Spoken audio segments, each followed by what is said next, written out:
Prom Rejection turns Violent Bullies, Tear Shirt Off, Shy Black Girl, then her Roundhouse, Kick Stuns.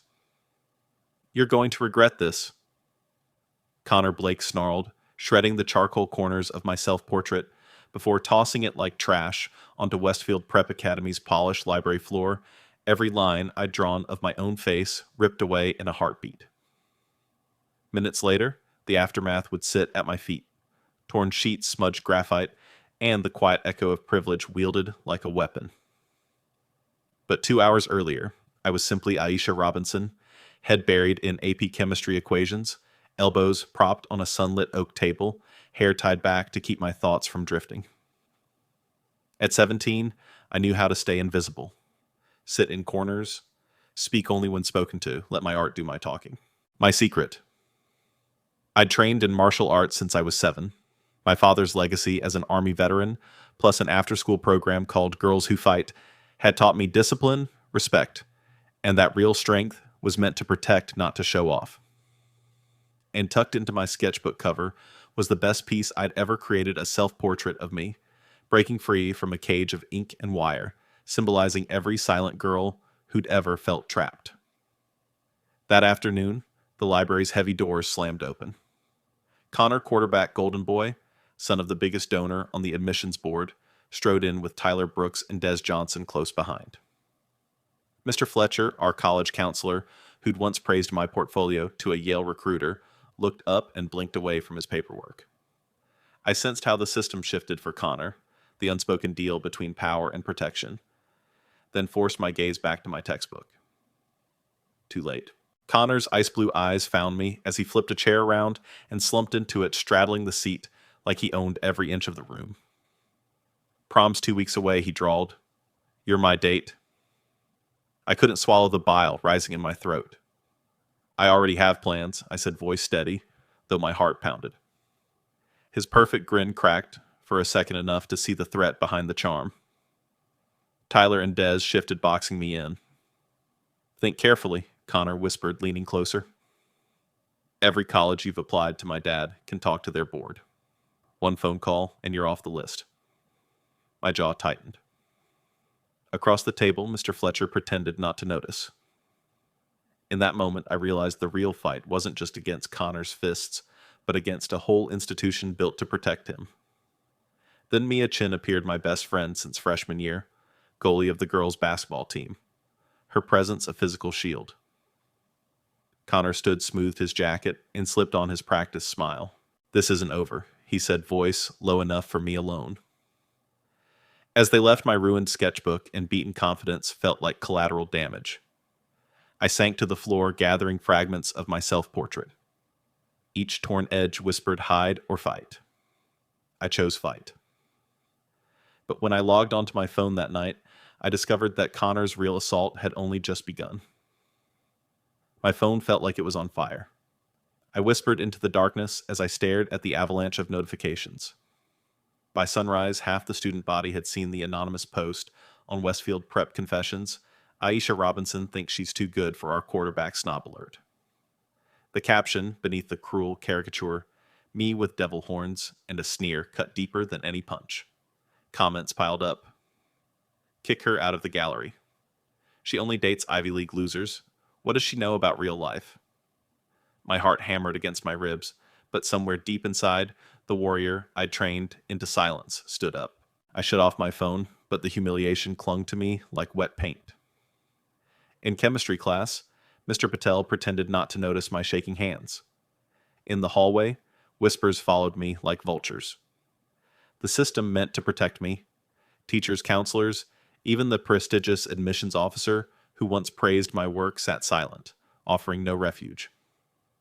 Yet, even as shame threatened to swallow me, I felt a spark ignite. They had taken my dignity, but not my resolve. That afternoon, I slipped away to the abandoned music room, in the East Wing, my secret dojo, where echoes of solo violin used to mingle with dust. As I pushed open the door, a single fragment of my self-portrait lay untouched on a broken chair, the tiniest corner that showed my eyes fierce and determined. My fingertips brushed the inked lines, and I remembered my father's words. Strength is silent until it's needed. Flickers of my childhood training flashed in my mind, the sting of sweat in dojo air, the burn of discipline, the quiet pride in every belt.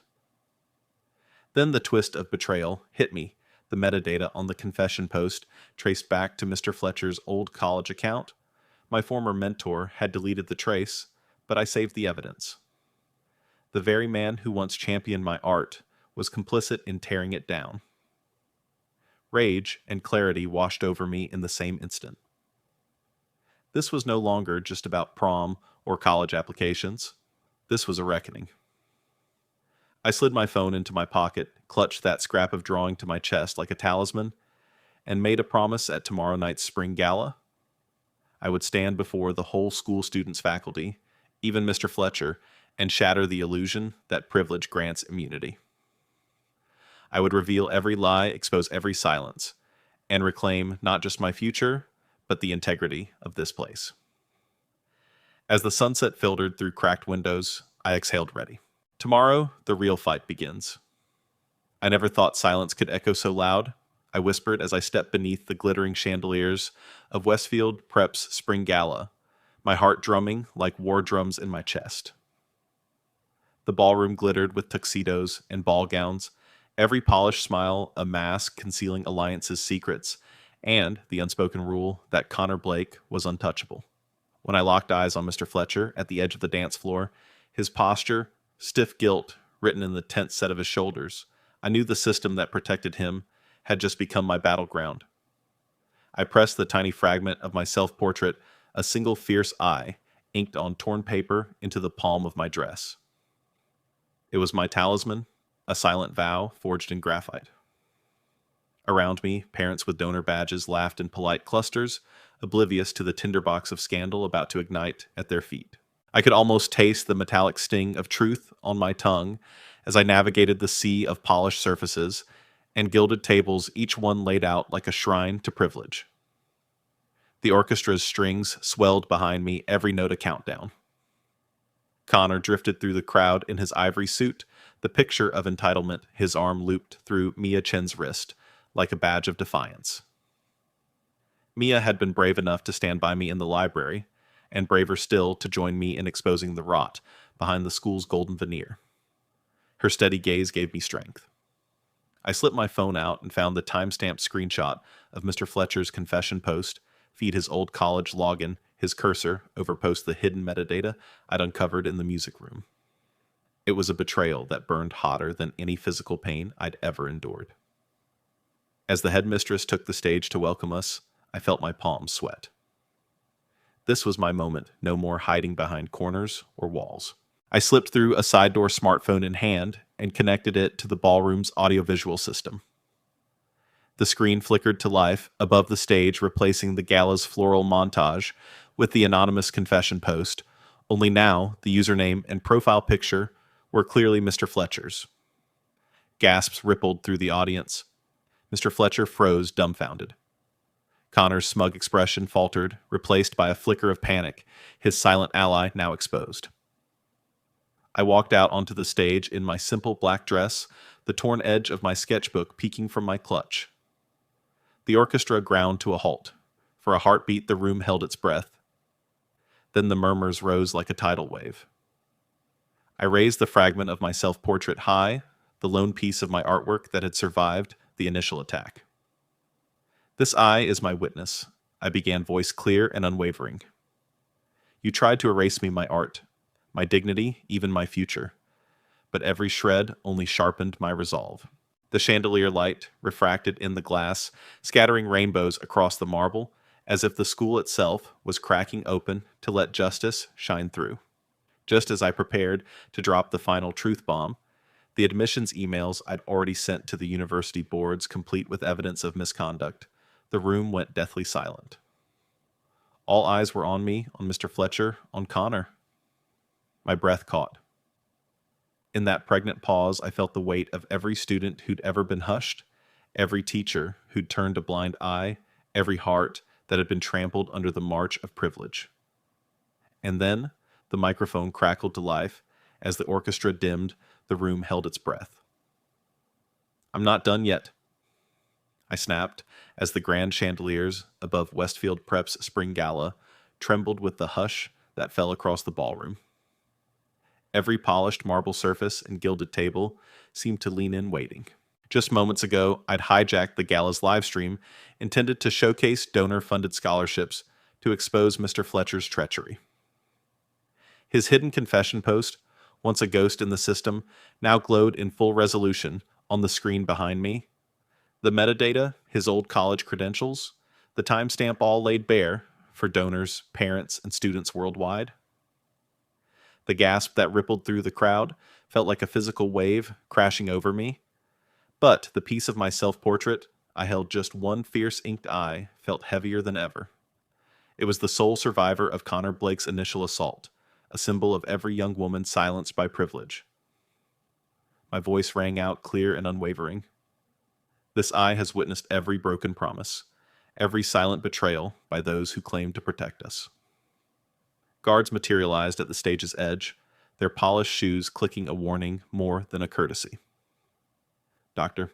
Reynolds, the headmistress whose speech was supposed to unify us, now stood frozen lips pressed tight. Aisha, please, this is a private event, she began, but I raised a hand, the microphone still alive in my grip. Dr. Reynolds, your seals and emblems don't absolve you of accountability, I challenged. Every time you turned away, you chose walls over justice. They built institutions to shield Connor, but humanity is not a shield, it's a responsibility. The chandelier's crystals refracted rainbows across my dress, casting fractured light as if the school itself was splintering under the weight of truth. Connor Blake's ivory suit, once enviable, now looked pallid. His jaw clenched. I could see the veins at his temples pulsing. Mia Chen, my steadfast ally and the gala's unexpected co-star, lifted her phone to livestream my words from ground level, amplifying every syllable beyond these four walls. The red live icon blinked furiously on Connor's own device, mirroring his shock. From the front row, Mr. Blake, his father, and the event's biggest donor, rose crystal glass, suspended mid-toast. Around us, parents shifted uncomfortably. Some whispered of scandal, others of potential lawsuits. Privilege, I realized, was a brittle facade waiting to crack.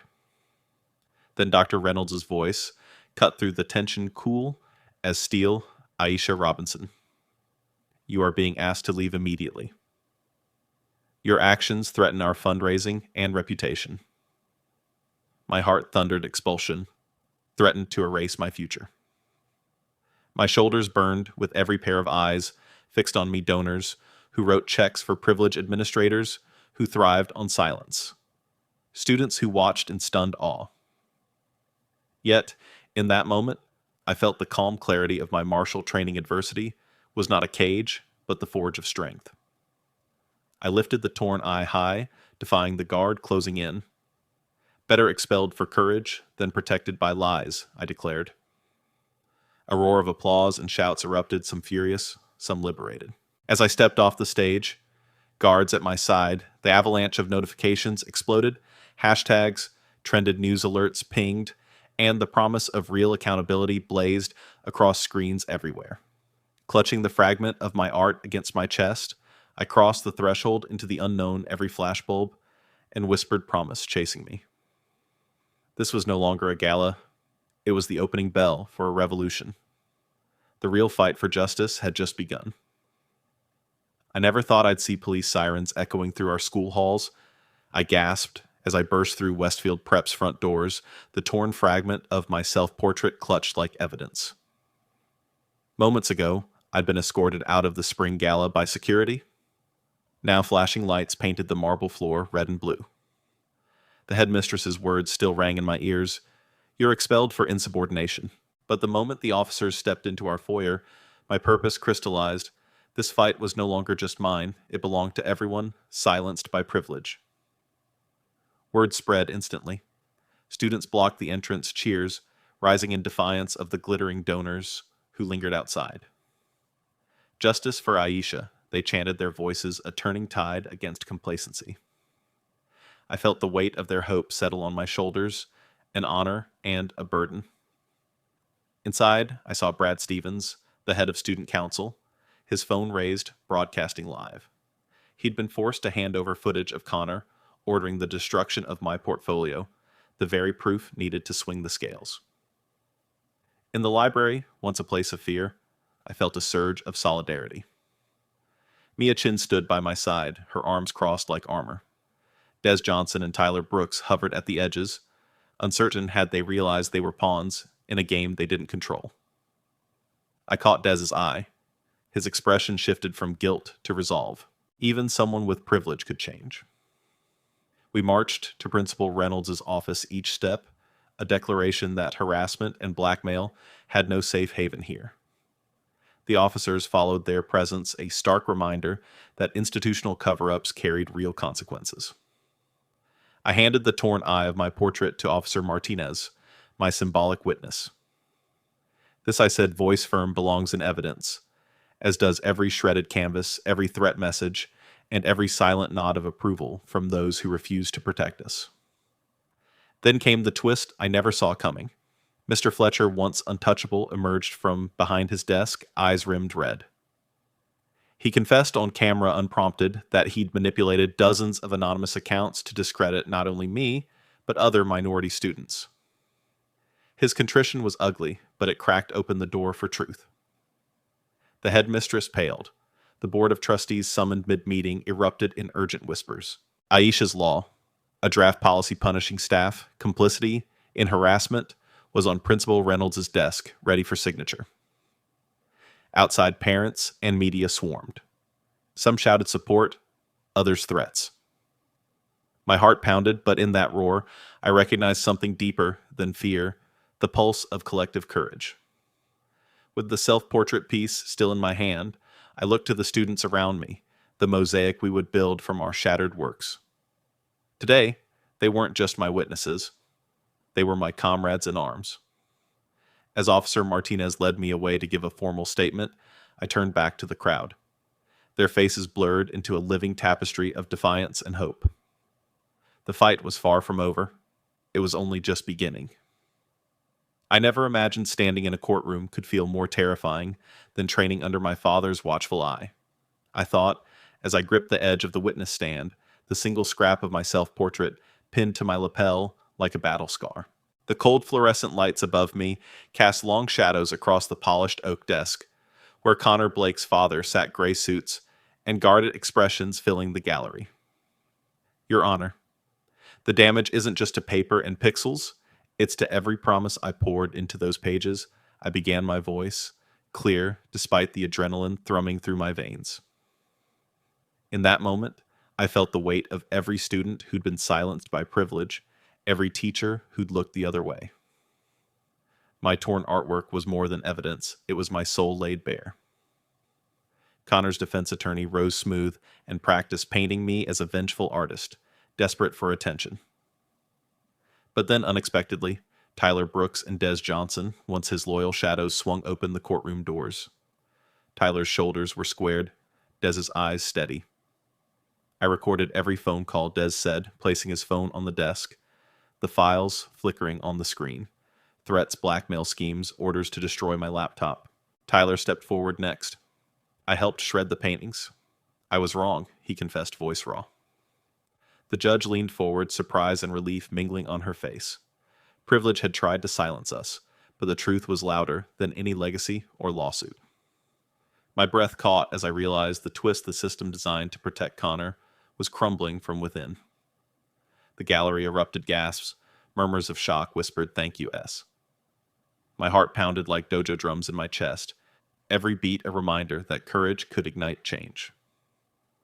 I closed my eyes and pictured the mosaic of artwork students had sent me, hundreds of tiny drawings, photos, and poems taped together to form one massive phoenix. In my mind, it soared above the gallows of privilege wings, stretching across the courthouse walls. When the judge finally spoke, found Connor liable for destruction of property, harassment, attempted blackmail, her gavel fell like a promise kept. Restitution to replace every shredded canvas official reprimand for every complicit educator, and a juvenile record that wouldn't vanish at 18. As I stepped down from the stand, tears blurred my vision, not of fear, but relief. The courtroom doors opened to a corridor, buzzing with reporters and classmates offering congratulations. Palms clasped around mine, voices light with hope. Yet, even as cameras flashed, I felt a chill. This victory in court was only one battle. Outside, the state legislature was preparing to debate Aisha's law, a bill to protect students from institutional cover-ups, a fight that could take months. And though my artwork stood ready to rebuild the mosaic, I knew that transforming policy, reshaping hearts, would demand every ounce of the warrior I'd forged in silence. Clutching that torn fragment to my chest, I took a steady breath, bracing for the next horizon. Because justice, I'd learned, wasn't a final verdict. It was the journey of every voice, brave enough to speak. They said the courtroom was the end of the story. They were wrong, I murmured as I stepped into the grand rotunda of the state capitol, the marble pillars soaring overhead like silent sentinels of power. This was where Aisha's law would live or die, and though the torn scrap of my self-portrait shimmered in the lapel of my blazer, a knot of nerves clawed at my chest. Around me, activists, teachers, and survivors carried fragments of a student-made mosaic, tiny phoenix feathers cut from canvases, each one a promise that from brokenness we could rise. I inhaled, recalling my father's words. Strength is silent until it's needed. I'd already battled fists, rumors, and courtroom threats. Now I would battle bureaucracy and lobbying. My heart drummed like taiko as I navigated through lobbyists in tailored suits and parents clutching donor badges. At 9:00 a.m., the gavel fell and the hearing began, but I knew the real fight for justice was only just starting. State Senator Marlowe spoke first, her tone measured. We all agree, harassment is unacceptable. Polite applause rippled through the chamber until Senator Briggs rose. His campaign coffers bulged with private school donations, and his words dripped privilege. Disputes belong within school walls. This bill would weaken parental rights. A collective wince passed through my allies. Mia's grip tightened on my arm. Brad Stevens wiped a tear. I stepped up to the podium, my fingers curled around that inked eye from my self-portrait, and let my voice carry. A torn sketchbook is a torn promise. Conversations aren't enough when power shields the guilty. I stood before you as a victim. I left as a victor in court. Today I stand for every student denied justice by silence. Behind me, the Phoenix mosaic glowed under the spotlights. Then in a twist, no one saw coming. Representative Turner, a retired Army officer, moved by my testimony, rose to co-sponsor. The chamber hummed with surprise. Privilege had met its match. As the committee prepared to vote, calm clarity settled over me. This was less about signing a bill and more about igniting conscience. Each mosaic fragment I'd glimpsed was a voice demanding to be heard. The screens replayed my courtroom victory, my disciplined roundhouse kick, echoing in every frame. Yet the true verdict lay in the balance. Beneath the carved eagle of the dome, I felt the weight of every student who'd ever been silenced, every educator who'd looked the other way. Justice, I knew, isn't sealed by gavel alone, it's forged by collective courage. The legislators took their seats and doors closed. My heart thundered. In that breath, before the debate began, I understood the next moment would decide not just Aisha's law, but whether a generation's voices would be heard or hushed forever. I never imagined letting go would be the hardest fight of all. I whispered as I stood before the glass wall of Yale University's art gallery, the morning sun casting long beams across my newest installation. A towering mosaic of phoenix feathers assembled from the shattered scraps of my past portfolio. Each shard of paper told a story of threats of silence, of pain, and together they rose into a brilliant bird of rebirth. Behind me, visitors murmured in awe, their footsteps soft against the polished stone floor. This was the culmination of my journey from terrified student to advocate, yet in my chest, a familiar tremor of uncertainty lingered. Months had passed since the state capitol voting session turned Aisha's law into reality. The classroom assemblies, the self-defense workshops, the endless rounds of testimony all had woven a tapestry of change that stretched far beyond Westfield Prep. Teens I'd never met in Tokyo and Sao Paulo had written to share how they found their voices. Parents in small towns had reported fewer incidents of harassment because they knew there was a law to protect them. But here, amid ivy-covered halls and colonial brick facades, I felt the weight of expectations shifting onto my shoulders. Could I use this platform to inspire even greater transformation? As I guided a group of freshmen through the gallery, I watched their eyes flick from the phoenix's wings to the battered self-portrait scrap pinned at its base. It was the same single eye I clutched in the courthouse, now reimagined as the seed of every flame that rose from injustice. This eye, I told them, voice steady, witnessed the worst of power. It demanded accountability. And here, we honor the promise that no one's story ends in silence. Their nods were small but fierce. I recognized that look, that flash of courage, because I'd worn it myself. Then came the twist I hadn't foreseen. A soft applause swelled behind me, and as I turned, I saw Tyler Brooks and Des Johnson stepping out of the crowd, each holding a new canvas.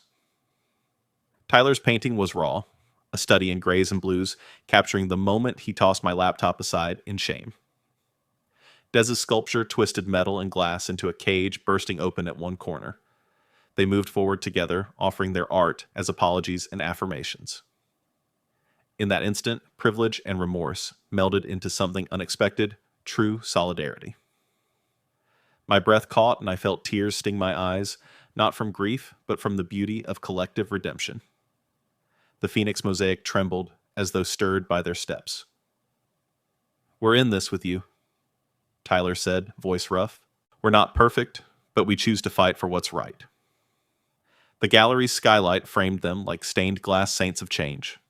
In the silence that followed, I realized justice wasn't static. It was living art, ever evolving, nourished by every act of courage.